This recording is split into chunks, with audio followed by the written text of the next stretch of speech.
Explore പോകുന്നത് doctor stone എന്ന് പറഞ്ഞ ആനിമേ സീരീസിന്റെ സീസൺ 4 ഒന്നാമത്തെ എപ്പിസോഡ്. സോ നിങ്ങൾ ഇതിനു മുമ്പുള്ള സീസൺ 1, സീസൺ 2, സീസൺ 3 പിന്നെ ഒരു മൂവി. സോ ഇതൊന്നും നിങ്ങൾ കണ്ടിട്ടില്ലെങ്കിൽ നമ്മുടെ ചാനലിൽ തന്നെ അവൈലബിൾ ആയിട്ടുണ്ട്. പ്ലേ സ്റ്റോർ ലിങ്ക് ഡിസ്ക്രിപ്ഷൻ ബോക്സിൽ കൊടുത്തിട്ടുണ്ടെങ്കിൽ മാത്രമേ ഞാനിത് മുന്നോട്ട് തുടരത്തുള്ളൂ. സോ മാക്സിമം സപ്പോർട്ട് ചെയ്യാൻ വേണ്ടി ശ്രമിക്കുക. സോ ഞാൻ കൂടുതൽ കാര്യങ്ങൾ പറഞ്ഞു വിശ്വസിക്കുന്നില്ല, നമുക്ക് നേരെ എപ്പിസോഡിലേക്ക് പോകാം. എപ്പിസോഡ് തുടങ്ങി കാണിക്കുന്നത് നമ്മുടെ സെക്യൂരിറ്റി ടീമെല്ലാം അമേരിക്കയിലോട്ട് പൊയ്ക്കൊണ്ടിരിക്കുന്നതാണ്. ഇങ്ങനെ നമ്മുടെ സുഖാർച്ച പറയുകയാണ് വീണ്ടും ആൾക്കാരെയൊക്കെ റിവൈവ് ചെയ്ത് വീണ്ടും യുദ്ധം നടക്കാൻ വേണ്ടി പാടില്ല എന്ന്. അമേരിക്കയിലുള്ള പെണ്ണുങ്ങളെല്ലാം വളരെയധികം ക്യൂട്ടായിട്ടായിരിക്കും. മാത്രമല്ല അവിടെ സ്റ്റാച്യു ഓഫ് ലിബർട്ടി ഉണ്ടെന്നും നമ്മുടെ ഗെന്ന് പറയുക. അമേരിക്ക കാണാൻ വേണ്ടി പോകുകയാണെന്ന് പറഞ്ഞിട്ട് നമ്മുടെ സ്വീക്ക് ആണെങ്കിൽ വളരെയധികം ഹാപ്പി ആയിട്ട് ജസ്റ്റ് ഓർഡേഴ്സ് ഒക്കെ ഫോളോ ചെയ്യും എന്ന് നമ്മുടെ കിരാസാമി പറയുക. ഇങ്ങനെയൊക്കെയാ സംസാരിക്കുന്നത് നമ്മുടെ റിപ്പോർട്ടർ പറയുന്ന സമയത്ത് കിരാസാമിക്ക് നാണമാകുകയാണ്. കിരാസാമി സ്കിൽഡ് ആണ്, പക്ഷേ മാർട്സുക്കാട്സയാണ് എന്നെക്കാട്ടിൽ പവർഫുൾ എന്ന് നമ്മുടെ കീനറോ പറയുന്നു. ഇതേ സമയത്ത് തന്നെ നമ്മുടെ കീനറോ എന്ത് ചെയ്യുന്നു, മാർട്സുക്കാട്സ നോക്കിക്കൊണ്ടിരിക്കുകയാണ്. സമയത്ത് ആൾക്കാരൊക്കെ മേലെ ഇന്ന് ജോലി ചെയ്യുന്ന സമയത്ത് നമ്മുടെ കീനറോ ആണെങ്കിൽ മാർട്സുക്കാട്സ ആണെങ്കിൽ എന്നെ മാസ്റ്റർ മാസ്റ്റർ മാസ്റ്റർ എന്ന് വിളിച്ചുകൊണ്ട് എന്നെ കരയിപ്പിക്കുവാണല്ലോ എന്ന് നമ്മുടെ കീനറോ പറയുകയാണ്. പണിയാൻ വന്നതല്ലായിരുന്നെങ്കിൽ നിനക്ക് വീട്ടിൽ ഇരുന്നാൽ പോരായിരുന്നോടാ എന്ന് നമ്മുടെ ഓക്കിയോ ഗീനറോനോട്. സമയത്ത് തന്നെ നമ്മുടെ റിയൂഷി സേക്കും കിടന്ന് അടി ഉണ്ടാക്കിക്കൊണ്ടിരിക്കുകയാണ്. 20 ഡേയ്സിൽ പോകണമെന്ന് പറഞ്ഞ നമ്മുടെ റിയൂഷിയും 40 ഡേയ്സിൽ പോകണമെന്ന് പറഞ്ഞ് നമ്മുടെ സേക്കും കണ്ട നമ്മുടെ സ്വീക്ക് ആണെങ്കിൽ തൈജുനോട് വന്ന് പറയുകയാണ് റിയൂഷിയും സേക്കും അടി ഉണ്ടായിക്കൊണ്ടിരിക്കുകയാണ്. ഇവരോടൊപ്പം നിങ്ങൾ അടി ഉണ്ടാക്കാൻ പാടില്ല എന്ന് പറഞ്ഞിട്ട് നമ്മുടെ തൈജു സേക്കുവിനെ റിയൂഷിനെ തെളിയിക്കുകയാണ്. വെറുതെ അടി ഉണ്ടാക്കാതെ സംസാരിച്ച പ്രശ്നങ്ങൾ തീർക്കാൻ വേണ്ടി നമ്മുടെ തൈജു പറയുകയാണ്.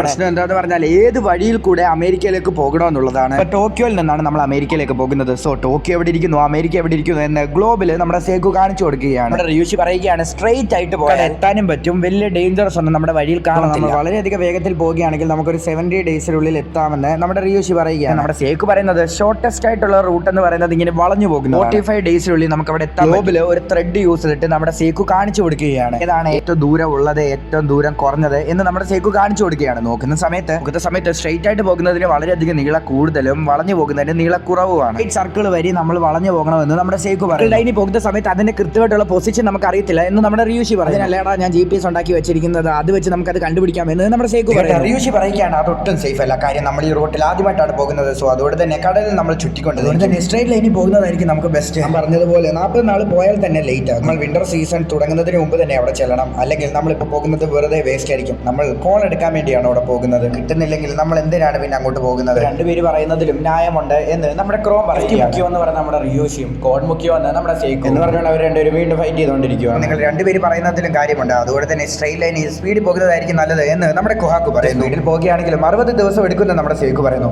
വീണ്ടും അവർ രണ്ടുപേരും അടി ഉണ്ടാക്കാൻ വേണ്ടി തുടങ്ങുന്നു. സേക്കു എന്റെ ഈ തീരുമാനം മാറ്റണമെങ്കിൽ നീ ഉറപ്പായിട്ടും എന്നോട് ഫൈറ്റ് ചെയ്യണം എന്ന് നമ്മുടെ റിയൂഷി പറയുന്നു. എന്തൊക്കെ സംഭവിച്ചാലും നമ്മൾ 40 ദിവസത്തിൽ തന്നെ അവിടെ ചെല്ലണം എന്ന് നമ്മുടെ സേക്കു പറയുന്നു. ഇതിനോട് ചെമാറുകയാണ്. സോ നമ്മുടെ റിയൂഷിയും സേക്കും അടി ഉണ്ടാക്കാൻ വേണ്ടി പോകുകയാണ്. ഈ സമയത്ത് നമ്മുടെ യൂസൂറിയെ പറയുകയാണ് ഇതായിരുന്നോടാ യുവമാരുടെ ഫൈറ്റ്, കാര്യത്തിനാണ് ഇങ്ങനത്തെ ഡ്രസ്സൊക്കെ എന്നോട് ഇടാൻ വേണ്ടി പറഞ്ഞതെന്ന് നമ്മുടെ സേക്കു ചോദിക്കുന്ന സമയത്ത് ഗാംബ്ലിങ്ങിന് വരുന്ന സമയത്ത് ഇങ്ങനത്തെ ഡ്രസ്സൊക്കെയാണ് ഇടുന്നതെന്ന് നമ്മുടെ റിയൂഷി പറയുന്നു. ഈ ഗെയിമിൽ ആര് വിജയിക്കുന്നു അവർ പറയുന്നത് പോലെ ആയിരിക്കും ഷിപ്പ് പോകാൻ വേണ്ടി പോകുന്നതെന്ന് നമ്മുടെ ഗെന്ന് പറയുന്നു. പിന്നെ ഇനി പോകുന്ന സമയത്താണ് എനിക്ക് ജോലി കുറഞ്ഞു കിട്ടുന്നത്. സോ അതുകൊണ്ട് തന്നെ ഞാൻ റിയൂഷിയുടെ കൂടെ ആയിരിക്കുമെന്ന് നമ്മുടെ ഗെന്ന് പറയുന്നു. ശരിയായ ഒരു ഫ്രോഡാണ്, നിന്നെ വെച്ചുകൊണ്ട് ഗെയിം ജയിക്കാൻ വേണ്ടി പാടാണെന്ന് നമ്മുടെ സേക്കു പറയുന്ന സമയത്ത് നീ ആരെ വേണമെങ്കിലും വിളിച്ചോളാം നമ്മുടെ റിയൂഷി പറയും. ഇതിന്റെ കോഹാക്കു ഞാൻ വരാമെന്ന് പറഞ്ഞിട്ട് വേറെ ഡ്രസ്സൊക്കെ ഇട്ട് അങ്ങോട്ട് വരികയാണ്. ജയിക്കാൻ വേണ്ടി പോകുന്നത് ആരാണെന്ന് നമുക്ക് കാത്തിരുന്ന് കാണാമെന്നൊക്കെ അവർ മൈക്കിൽ കൂടെ ഒക്കെ വിളിച്ച് പറയുകയാണ്. കുറെ പേര് സേക്കു വിജയിക്കും എന്ന് പറഞ്ഞ് സേക്കുവിനെ സപ്പോർട്ട് ചെയ്യുന്നു, കുറെ പേര് റിയൂഷി ജയിക്കും എന്ന് പറഞ്ഞ റിയൂഷിനെ സപ്പോർട്ട് ചെയ്യുന്നു. അവരെല്ലാവരും കൂടെ ചേർന്നിട്ട് ഒരു ബെറ്റ് തന്നെ അവിടെ തുടങ്ങുകയാണ്. സേക്കു വിജയിക്കോ റിയൂഷി വിജയിക്കും എന്ന് പറഞ്ഞുകൊണ്ട് രണ്ട് ടീമിനും ഈക്വൽ ആയിട്ട് കാർഡ് കിട്ടേണ്ടത് കൊണ്ട് തന്നെ നമ്മുടെ ഓക്കിയാണ് ഷഫിൾ ചെയ്ത് കാർഡ് കൊടുക്കുന്നത്. ഇതേ സമയത്ത് തന്നെ നമ്മുടെ ഗെന്നാണെങ്കിൽ എന്റെ ഹാൻഡ് എന്ന സ്ലിപ്പ് എന്ന് പറഞ്ഞിട്ട് കാർഡ് മാറ്റാൻ വേണ്ടി നോക്കുന്നു. എന്നാൽ നമ്മുടെ കോഹാക്കു അത് കറക്റ്റ് ആയിട്ട് തന്നെ കണ്ടുപിടിക്കുകയാണ്. അവിടെ തന്നെ നമ്മുടെ ഗെന്നിന് വേറെ ഒന്നും ചെയ്യാൻ വേണ്ടി സാധിക്കാത്തത് കൊണ്ട് തന്നെ കാർഡ് അവിടെ തിരിച്ചു വെക്കുകയാണ്. ആണെങ്കിലും കറക്റ്റ് ആയിട്ട് എടുക്കണമെന്ന് നമ്മുടെ ഗെന്ന് പറയുന്ന സമയത്ത് നീ ഇനി കാർഡ് തൊട്ടാ നിന്റെ കൈ ഞാൻ വെട്ടുമെന്ന് നമ്മുടെ കോഹാക്കു പറയുന്നു. ഇനി ബാക്കി പറയുന്നതിന് മുമ്പ് തന്നെ എനിക്ക് ചീട്ട് കളിക്കാൻ അറിയത്തില്ല, എനിക്ക് എൻ്റെ റൂൾസ് ഒന്നും അറിയത്തില്ല. അതുകൊണ്ട് തന്നെ എനിക്ക് മനസ്സിലാവുന്ന കാര്യങ്ങളാണ് ഞാൻ പറയുന്നത്. ഞാൻ പറയുന്നത് മിക്കവാറും പൊട്ടത്തരമായിരിക്കും.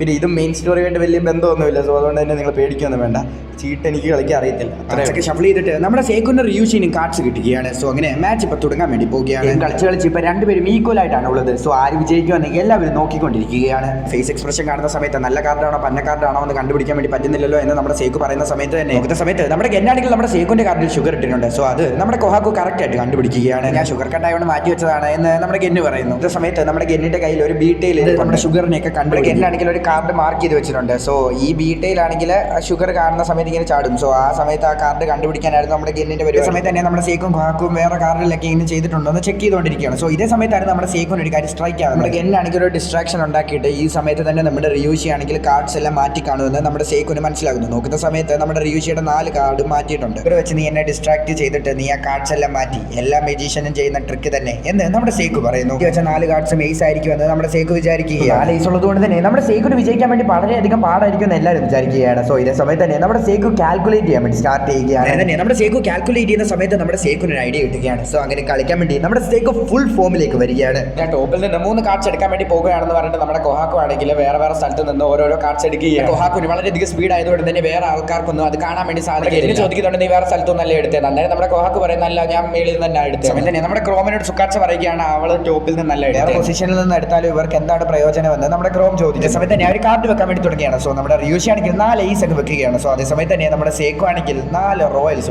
നമ്മുടെ ഓക്കെ ചിന്തിക്കുകയാണ് ഗെയിമിന്റെ അതിൽ എങ്ങനെ 5 എയ്സ് ഒക്കെ വന്നതെന്ന്. നമ്മുടെ സേക്കു ആണെങ്കിൽ കറക്റ്റ് ആയിട്ടാണ് വേറെ കാർഡ്സ് ഒക്കെ എടുത്തത്. സോ ഇതെങ്ങനെയാണ് പോസിബിൾ ആകുന്നത്? ഇതിന്റെ അതിൽ വേറെ മാർക്കിങ്സ് ഒന്നും ഇല്ലെന്ന് നമ്മുടെ ഗെന്നു പറയുന്ന സമയത്ത് നമ്മുടെ സേക്കു പറയുകയാണ് അതിന്റെ അതിലൊക്കെ കാർഡിന് താരം ഒരു ചെറിയൊരു മാർക്കിംഗ് ഉണ്ട്. ഇതൊക്കെ കേട്ട ബാക്കിയുള്ളവരൊക്കെ ഇല്ലാതായിട്ടിരിക്കുകയാണ്. കാരണം ഇത്രയും ചെറിയ സമയം കൊണ്ട് ഇത്രയും മൈന്യൂട്ടായിട്ടുള്ള ഡീറ്റെയിൽസ് ഒക്കെ എങ്ങനെയാണ് നമ്മുടെ സേക്കു കണ്ടുപിടിച്ചെന്ന് എല്ലാവരും ചിന്തിച്ചുകൊണ്ടിരിക്കുകയാണ്. അങ്ങനെ ഫൈനലി ഈ മാച്ചിൽ നമ്മുടെ സേക്കു വിജയിക്കുകയാണ്. നമ്മുടെ സേക്കു വിജയിച്ചതുകൊണ്ട് തന്നെ വളഞ്ഞായിരിക്കും പോകുന്നത്. 40 ദിവസത്തിനുള്ളിൽ തന്നെ അവിടെ നമ്മുടെ പോലീസ്മാനൊക്കെ ആണെങ്കിൽ റിയൂഷി വിജയിക്കുമെന്ന് പറഞ്ഞ് ബെറ്റ് ചെയ്തു. സോ അവൻ്റെയൊക്കെ പൈസ പോവുകയാണ്. സമയത്ത് തന്നെ നമ്മുടെ റിയൂഷി ആണെങ്കിൽ എല്ലാവർക്കും ഗെയിംസ് ഒക്കെ കളിക്കാൻ വേണ്ടി ഒരു കാസിനോവ അവിടെ സ്റ്റാർട്ട് ചെയ്യുകയാണ്. എല്ലാവരും ഓരോ ഗെയിംസ് ഒക്കെ കളിച്ചിട്ട് വളരെയധികം ഹാപ്പി ആയിട്ട് ഇരുന്നുകൊണ്ടിരിക്കുകയാണ്. മനസ്സിൽ വിചാരിച്ചുകൊണ്ടിരുന്ന കാസിനോവ നിനക്ക് കിട്ടിയില്ലേ എന്ന് നമ്മുടെ സേക്കു റിയൂഷിനോട് പറയും. എനിക്കിലേക്ക് ചെല്ലുന്ന സമയത്ത് എല്ലാവരും നല്ല രീതിയിൽ തന്നെ ഹാർഡ് വർക്ക് ചെയ്യണം. സോ അതുവരെയെങ്കിലും ഇവർ ചിയറായിട്ടിരിക്കുന്നത് നമ്മുടെ സേക്കു പറയുന്നു. സോ ഇതേ സമയത്ത് തന്നെ നമ്മുടെ ഫ്രാൻസ് ആണെങ്കിൽ അവിടെ ഒരു ബാർ തന്നെ സ്റ്റാർട്ട് ചെയ്യുകയാണ്. ഇത് കാണുന്ന സമയത്ത് എല്ലാ ആൾക്കാരും ഒന്നും കൂടെ എക്സൈറ്റഡ് ആകുകയാണ്. സേക്കു ആണെങ്കിൽ ഓൾറെഡി ഇവർക്ക് എല്ലാവർക്കും വേണ്ടി ബിയർ ഉണ്ടാക്കി കൊണ്ടുവരികയാണ്.